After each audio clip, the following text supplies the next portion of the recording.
What's up, everybody? It's Chris Sumlin here live on Facebook. This is one of my first times doing this seriously because usually when I'm on Facebook, it's like my birthday party or something fun. So I'm hoping that I'm live and that everything is going well, and we're going to get right into it. All right. So, if some of you didn't know, and I've never met before, my name is Chris Sumlin. I am a writer. I'm the creator of thechrisumlin.com. I'm also the host of the Chris Sumlin podcast, which is available wherever podcasts are available, Spotify and Apple. And I'm also the author of a new book called Halfway Through My 20s, which is available now on Amazon. And so my intention with this live is really three reasons. The first, I understand that most people know that I'm an author, but people don't necessarily know what my books are about or what my writing style is like or what my voice sounds like in the writing. So I just wanted to familiarize people on Facebook with my voice. I also understand that a lot of people have my book, but reading is really challenging. It's not something that a lot of people do. So my hope was that with my personality, with being accessible here on Facebook, that people would follow along and listen to me read my book and that it would really go well. Lastly, everyone is always asking me, like, how do I write a book? Like, how do I build a website? What do you use to build a website? Who is your publisher? So this opportunity is for me also to answer any questions that anyone might have about the book writing process, about how long it takes, how it is being an author. So I really want to answer those questions as well. So I'm not sure who's all going to jump on here. This is very new for me, and I don't know if people want to hear me read my book, but I'm just going to put myself out there because that's what we have to do in life. Like, even though things may be scary, they may be a little intimidating, you have to just try. So whether it's just me and you or me and one other person, I'm just going to get on here and read my book and share. Hey, Deanna, it's so good to see you on here. Shout out to Deanna. She bought the book. She did the pre-order, which was available back in November on my website. And I sent her a signed copy and she got it. So shout out to Deanna for the love and the support. I really, really, really appreciate it. And everybody that has already bought the book, especially those that have signed copies, it's just really great. And I'm really enjoying being an author. And I hope that people love the book, are inspired by it, and enjoy reading it. So, all right, if you have your book, definitely grab your book. I have mine here on my Kindle, which I'm really excited about because I'm just going to sit here and read, y'all. And the book is really, really good. I wrote it over the process about maybe like a year and some change. Love you, Deanna. Thanks so much. And so this is the book, Halfway Through My 20s, which is available on Amazon. It's available on even Barnes& & Noble. Like, if you go to Barnes& & Noble and ask them, like, hey, can I buy the Chris Sumlin book? Like, it's on print on demand, so they can give it to you. And I just bought my copy today on Kindle because I don't have my physical with me. So I'm just going to go ahead and jump in and start reading chapter one. We're going to answer some questions about it if anyone has any. If not, I'll just hop off. And it's going to be really good. And I just hope people enjoy it and really enjoy hearing the stories because I'm just going to sit here and read for the next 30 minutes and I'm excited about it. So this is chapter one. It's called Finding a Friend, okay? Finding a Friend. Finding a friend. And it starts with a quote by Dr. Marcellus C. Barkswell that says, if you go through Morehouse without finding one true friend, it's safe to say you did Morehouse wrong. If you go through Morehouse without finding one true real friend, it's safe to say you did Morehouse wrong. And that was Dr. Marcellus C. Barksdale, who was one of my favorite professors while at Morehouse. Let's go ahead and read. This is chapter one, Finding a Friend, in my new book, Halfway Through My 20s. Let's read. So, friendship is fascinating to me. It blows my mind how we as humans just select people and say, this is my friend. I have two brothers and one sister. I grew up in Columbus, Ohio, and considered my cousins and siblings my first best friends. We had that bond of being family, and naturally we would break bread together, have sleepovers, and create magical memories. I was comfortable with my family because I knew that by definition, these individuals were supposed to have my back and care for me. They were my tribe. I enjoyed growing up with my cousins and siblings because we had a sense of community that always felt good. I vividly remember many summer nights and weekends consisting of snacks, movies, and Mortal Kombat video games. However, we began to drift apart as we all became teenagers. Girlfriends and boyfriends came into the picture. Extracurricular activities absorbed our time and attention. Our relationships shifted. Life drastically changed for me in 2013 when at age 19, I ventured off to college. I believe that no matter where we go, we all have an innate desire to belong, be accepted, and validated. As a kid, my family filled that void. Once I went away to college, I instinctively knew that I should have friends who would be there for me like my family, but it would take a lot more time to solidify those friendships. I went to Morehouse College, an all-male historically black college in Atlanta, Georgia. When I was a student there from 2013 to 2017, approximately 2,300 students were enrolled each year. That was fine with me because a major reason I decided to go to Morehouse was because of its smaller size. It was my hope that I would not only gain a fantastic education, but also be a part of a thriving community where I could make lifelong friends. Morehouse prides itself on being an institution rooted in brotherhood, excellence, and service. I knew Morehouse would help me find friends I could have for life. Having friends from different cultures and backgrounds is fantastic, but I had always envisioned myself being best friends with another black brother that I could relate to. In the world of Trayvon Martin and the Black Lives Matter movement, being a black man today is challenging. There are nuances and demands on black men that other individuals from different backgrounds don't have to try to manage. I knew that being at Morehouse, I would find another to bond with, or at least I hoped I would. At Morehouse, I quickly found mentors and guys who were like big brothers to me. These gentlemen were the ones I would call when I needed advice on classes, help navigating campus, or rides around Atlanta. These big bros were great, and I appreciated them, but I didn't want just that. I wanted peers. In my pursuit of finding my tribe, I made decisions that I thought would increase my chances of making friends. I would go to Walmart and buy more snacks than I needed, so if someone was hungry, I could be there to be generous. I thought, generosity is a sure way to make a friend, right? More times than not, my door stayed open. I tried to play music in my room so that if a brother heard a song that he liked too, maybe he would come in and talk to me and even get a pack of fruit snacks. Within my first few days of being on campus, I joined the Morehouse College Glee Club, and I sang first tenor my first year at Morehouse. I hoped that maybe one or even a group of my Glee Club brothers would feel my need for friendship. When I came back to Morehouse to embark on the second semester of my freshman year, I had just turned 20 and still didn't have a best friend. Even among Morehouse's all male black population, I still felt like I didn't fit in.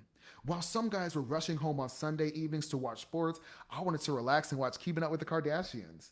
On Thursday nights, when a lot of guys headed out to Thirsty Thursdays, I wanted to stay in.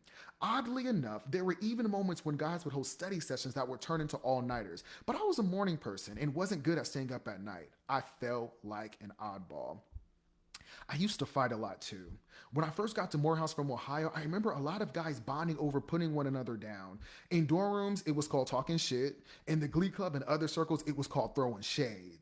It took me a while to master comebacks and wit, but after a while, I became pretty proficient.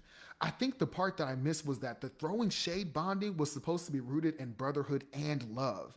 I used to go hard and hit below the belt. There was no love in my comebacks, y'all. No love at all. In our dorm, there was a brother who used to get a haircut by another one of my classmates because he only charged $5. One day, he was feeling himself, and we got into a little verbal spar. I told him, hey, bro, shut up with those free 99 haircuts. You be looking like a damn clown.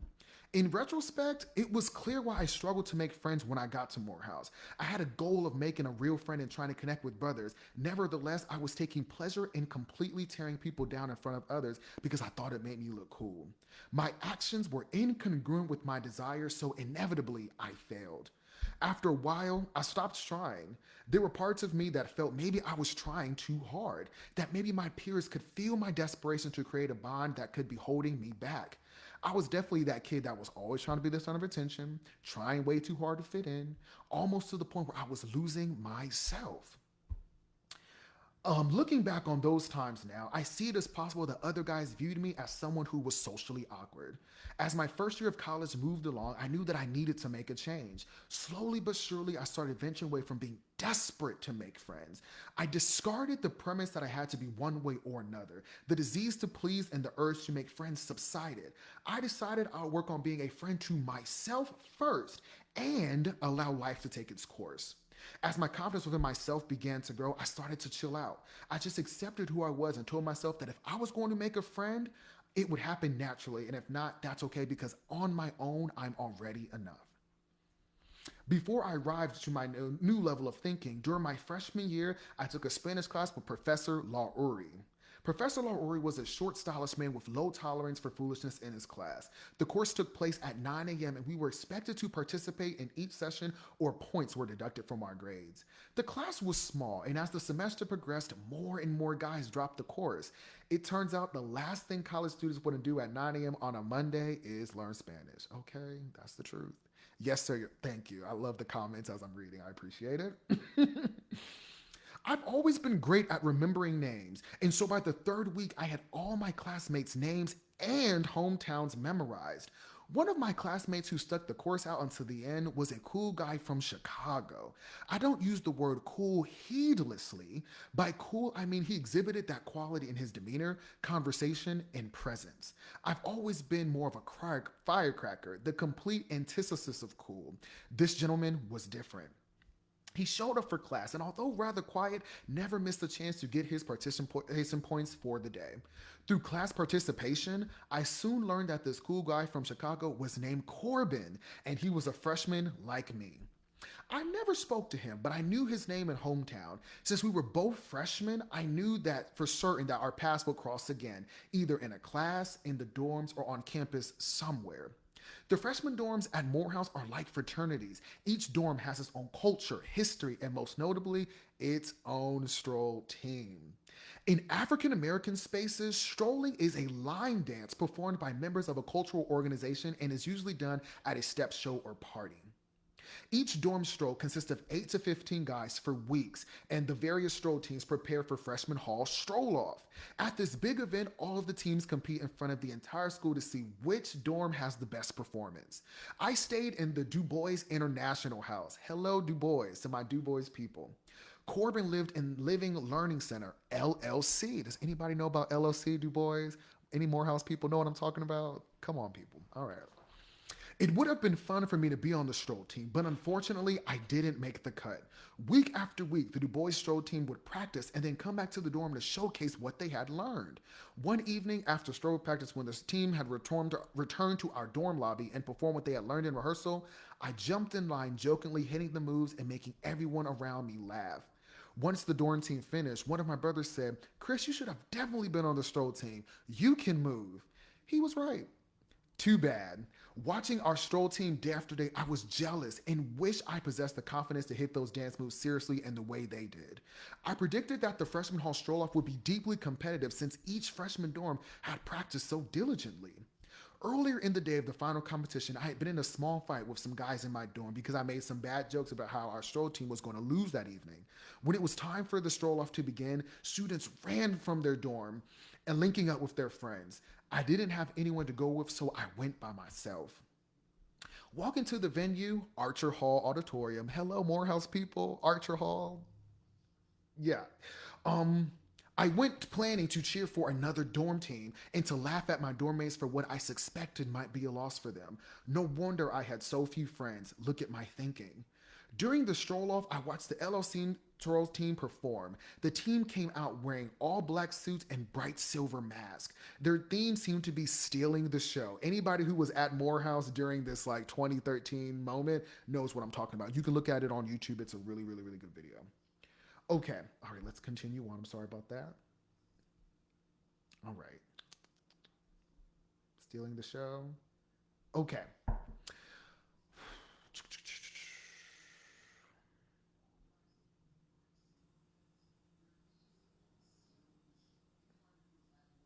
All right, let me keep going. Sorry about that, you all. I got kind of sidetracked. During the stroll off, I watched the LLC Strom team perform. The team came out wearing all black suits and silver masks. Their theme seemed to be stealing the show, and it was actually quite brilliant. Midway through the performance, one of the guys did a backflip before starting another dance number. This brother did the backflip, and he just barely landed on his feet. That backflip caught my eye because it was different. It was memorable. As the performance continued, the performers took their masks off, and it was then that I realized that the brother who did the backflip was Corbin from Spanish class. The entire performance by LLC was epic. The music blared, the crowd cheered, and the brothers of LLC danced as if their lives depended on it. At the conclusion of the performance, all the guys were sweating, breathing hard, but still holding their composure in their all-black suits. From the look on each member's face, it was clear that each of the guys worked so hard on that performance. It was a tremendous moment. That day, LLC, along with backflipping Corbin, did in fact win the stroll off, and my dorm hall lost. It was an incredible experience because each stroll team did such a good job. Any of those routines, each so flawlessly executed, could be used for a music video today. I'm sure the judges had a hard time picking a winner, but congrats to LLC because they did deserve the win. They truly stole the show. The next morning in Spanish class, I saw Corbin walk in. Class was going as usual when I instinctively felt that I should tell him how well he did in the stroll off. This instinct was fierce. When class ended, I grabbed my books and bag as I was headed out to leave. I was in a rush because I had a science class in 10 minutes. As I walked out the dorm, I stopped and turned to him and blurted out, "Hey man, that black flip you did was really cool at the stroll off. You killed it." I took a breath, ready for him to either cuss me out, swat me away like a fly, or do whatever it was he was going to do. I was unsure my unfamiliar smiling face and boisterous personality were going to resonate with this brother, especially this early in the morning. To my surprise, he looked up at me with a big smile and said, "Thanks, man. I was so nervous. I almost fell, but I caught myself and I had to keep going. I was just so happy we won." I congratulated him once again. I remember him going on and on about the performance and how he felt about it. He opened up like a book, his words seeming genuine and humble. Corbin talked more than I did and almost caused me to be late for my next class. I walked to science class thinking, that dude is cooler than I thought. I'm gonna have to talk to him more. We exchanged small talk at each class after that. I saw him at a party with his dorm mates once. We then shortly became Facebook friends and gradually started hanging and talking.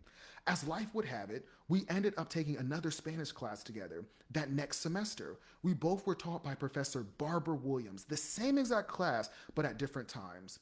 Corbin took the class directly after I did, and because the textbook was expensive, I let him borrow mine. Most brothers at Morehouse shared books and helped each other out. The brotherhood aspect of Morehouse is the best part about the school. I've never experienced anything quite like it. When it came time for Corbin and me to take our Spanish final exam, we studied together. After that exam, we both passed the class with flying colors. After much conversation, studying for Spanish together, and sharing a textbook, we organically became true brother-like friends. As freshman year winding down, it became time to start prepping to become a sophomore. Still awkward and unsure of how I would navigate college, I thought it would be smart to ask Corbin to be my roommate the next school year, since we did so well together in Spanish. Corbin agreed, and we decided to live in the Kilgore Hall. As my sophomore year began, I was more mature and ready for the challenges that were ahead. Now I no longer had the desire to prove myself to anyone. My disease to please was gone. When Corbin and I moved in together, we still didn't know each other that well. It took us some time to adjust to living together. Corbin was more social than I, and he would invite people into the room to play NBA 2K, or brothers would come visit him to get a haircut and study. I, on the other hand, hadn't yet quite figured out how to be super social. Sophomore year was when I began reading very, very heavily. Between attending classes, being in the Glee Club, and enjoying leisure reading, I had no substantial social life. Here I was at this great institution surrounded by so many impressive minds, and yet I had no desire to interact with any of them.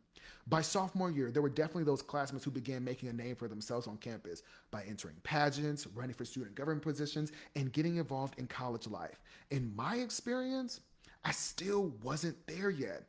I don't recall having a barrage of friends other than my Glee Club brothers. I spoke up in class and people knew me from that, but for the most part, I still kept to myself.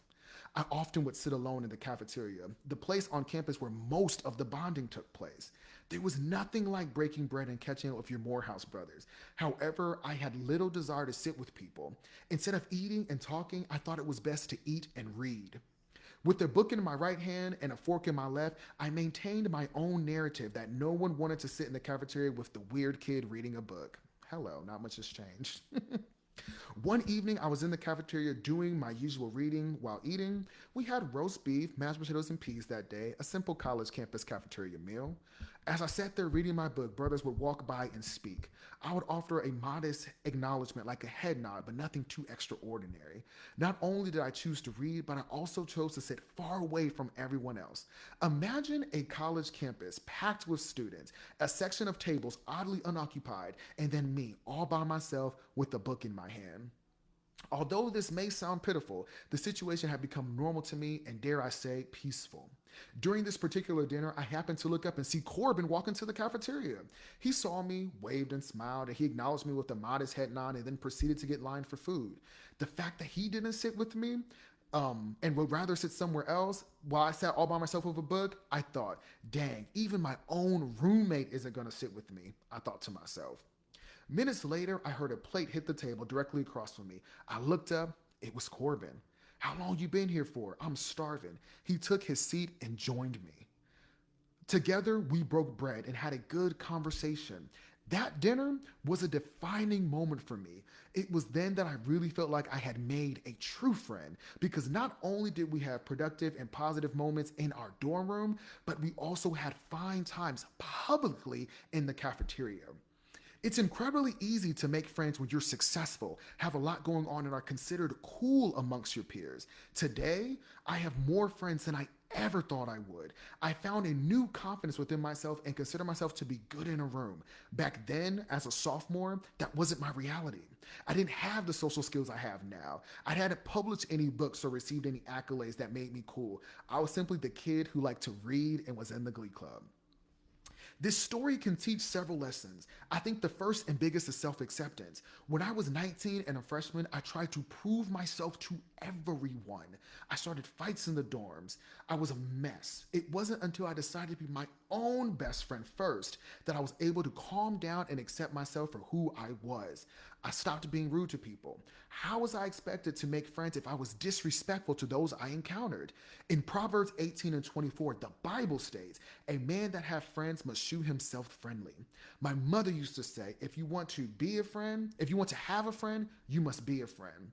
I believe that we all are recipients of the energy that we put out. If you find yourself constantly putting others down and being unfriendly, many times that is how they will reciprocate. When you meet people with love, empathy, and compassion, more times than not, others will do the same. It is also important to accept the truth that genuine relationships and camaraderie take time. Frequently, when I've been in a new environment, I have attempted to hotwire a connection with someone so I'm not alone. Have you ever met someone and within the formative moments of your relationship, they begin to pour out their heart and reveal their most sacred secrets?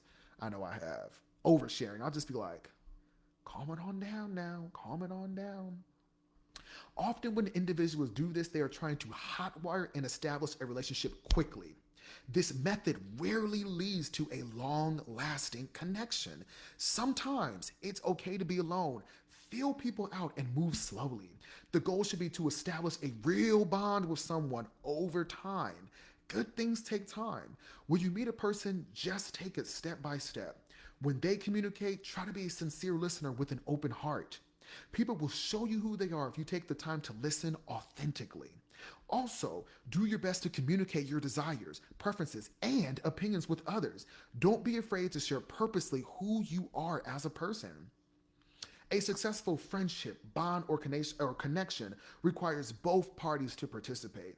If your new friend is doing all of the talking, expressing vulnerability, and sharing, but you aren't, you are doing both of you a disservice. Hello, somebody. Make it a point to actively participate in the relationships you find yourself in. Another insight to take away from this story is how important it is to find friends who accept you for you. Who accept you for you. Back then, I wasn't half the man I am today. Today, I have to turn down invitations to dinners, parties, and social gatherings. I have the pleasure of an abundance of people who want to sit with me, talk with me, and be my friend.